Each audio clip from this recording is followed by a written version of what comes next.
This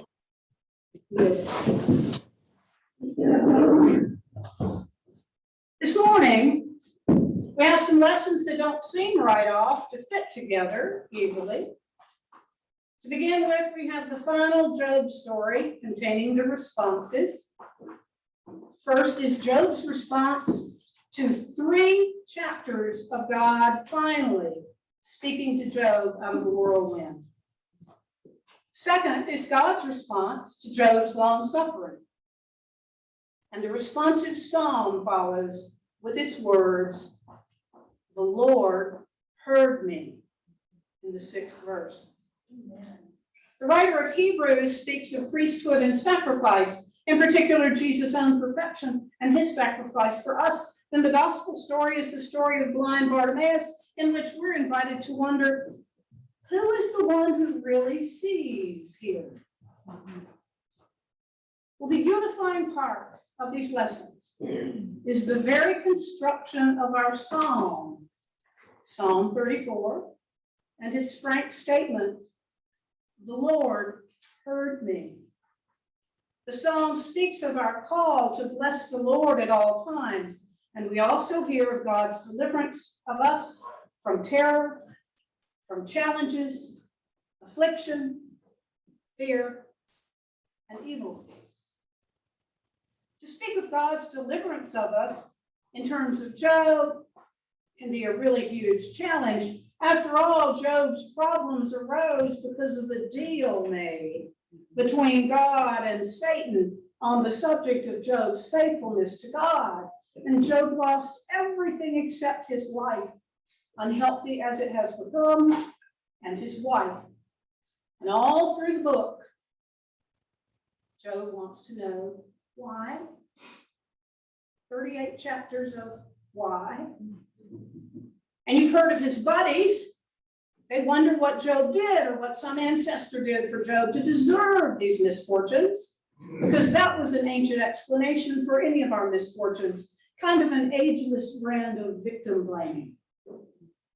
But Job still professes his faith in God, and he declares that he has done nothing. He simply wants a good reason why he suffered. So this morning, we heard a portion that follows God speaking from the whirlwind. Now, God's speech is 3 chapters long. 3 chapters long. 3 chapters of who do you think you are, Job? Who do you think laid the foundations of the earth? Who made Leviathan for the sport of it? Who did this? Who put the stars in the sky? Who are you, Job? Goes on and on. 3 chapters of this. Fascinating 3 chapters. But the effect of all of that response from God is not, this is why you are suffering. Rather, it's a statement of, I'm God, you're not God. There's no reason. The state of things simply is. So Job remains, and God remains. What we hear this morning is Job's response. It's his acceptance that God simply is, and that God is present to him. He says, now my eyes see you. Remember, Moses only saw the backside. Now my eyes see you. Job is well aware that the God in whom he has faith has not left him alone. Now, God's response to Job is to shower blessing upon Job after all of these losses. Now, we know well that none of it can replace his lost children and their families, but his life can be rebuilt in a new form, one founded even more firmly on faith in God. So in the end of Job, the words of Psalm 34 ring true for him. I called in my affliction, and the Lord heard me and saved me from all my troubles. Now, the lesson from Hebrews draws us into the beginning verses of the psalm. I will bless the Lord at all times. His praise shall ever be in my mouth. I will glory in the Lord. Let the humble hear and rejoice. With Jesus as our high priest, one who is perfect in every way, he's our connection to God. That is, we don't have to make sacrifices or burn animals or materials to send a sweet aroma to heaven in order for God to sense our need. Jesus is right there. Jesus is right here, having lived in our midst and having reconciled us all with God forever. In Mark's gospel, when Jesus is crucified, the temple veil is torn from the top to the bottom. How do we tear things? From the bottom to the top, right? So heaven did it. And the Holy of Holies in the temple is no longer separated from the people. The Holy of Holies is no longer separated from us. The high priest is no longer the only person on earth with access to God, because the power of Jesus opened that access to us all forever. This means, as our psalm declares from its beginning, we indeed have every reason to bless the Lord at all times, with praises ever in our mouths, and we know that the Lord will hear us.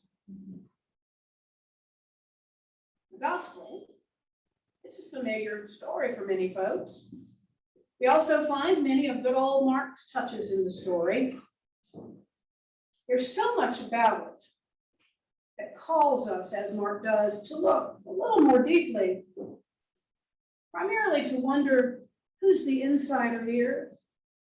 Who's the outsider? Bartimaeus is blind, so he hears that Jesus of Nazareth is passing by on his way to Jerusalem. In fact, the very next story after this one ends is the story of the Palm Sunday entrance to Jerusalem. So this is the final story on the way to Jerusalem. So we can figure that by this time, even if Jesus has been telling folks, don't tell anyone about me, keep it a secret, we can figure by this time, 3 years down the road, that quite a few have not kept quiet at all. So Bartimaeus is blind, he's not deaf, and he knows who Jesus is. He calls out, Jesus, Son of David, have mercy on me. Folks tell him to hush, but he keeps on calling, Son of David, have mercy on me. He continues to persist. Jesus hears him and he asks what he needs. Bartimaeus asks to see. But just how blind was he really? He knows exactly who Jesus is, which is more than the disciples are going to show in the coming week as they abandon Jesus to his fate on the cross. Bartimaeus calls Jesus Son of David, when even the disciples who are trying to quiet Bartimaeus don't get it. Bartimaeus knows Jesus can heal him of his affliction, and he asks for that healing. Amen. And as Jesus does throughout Mark's gospel, Jesus tells Bartimaeus his faith has made him well. Bartimaeus is healed, and he follows Jesus along his way. Now, Bartimaeus is never going to get those sightless years back. Job will never see his first children and their families again. And we can never have that 2,000-year-old experience of walking with Jesus along the way, along Jesus' way, back in Israel. And yet, our faith keeps us whole. Amen. We're empowered to meet the challenges of our lives through that faith. Psalm 34 claims a great deal. We are delivered from all our terror.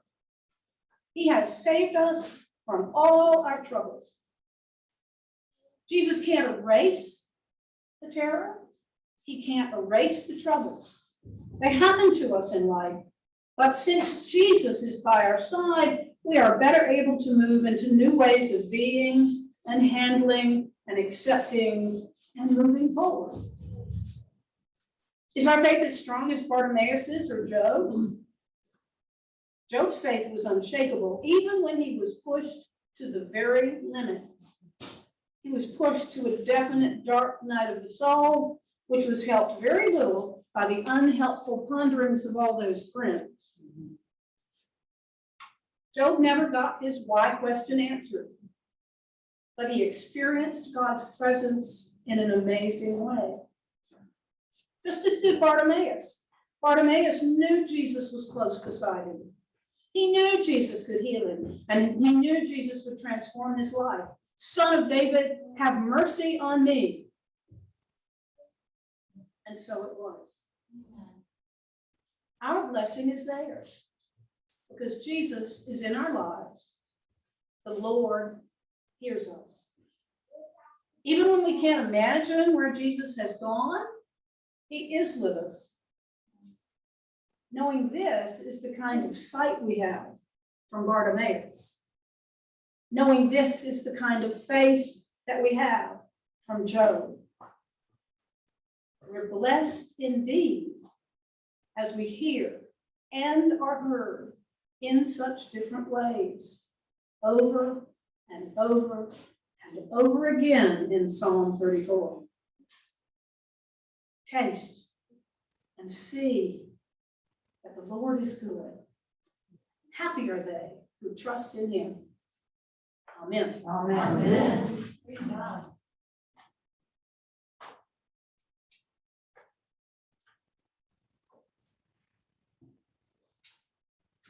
Let's stand and affirm our faith in the words of the Nicene Creed.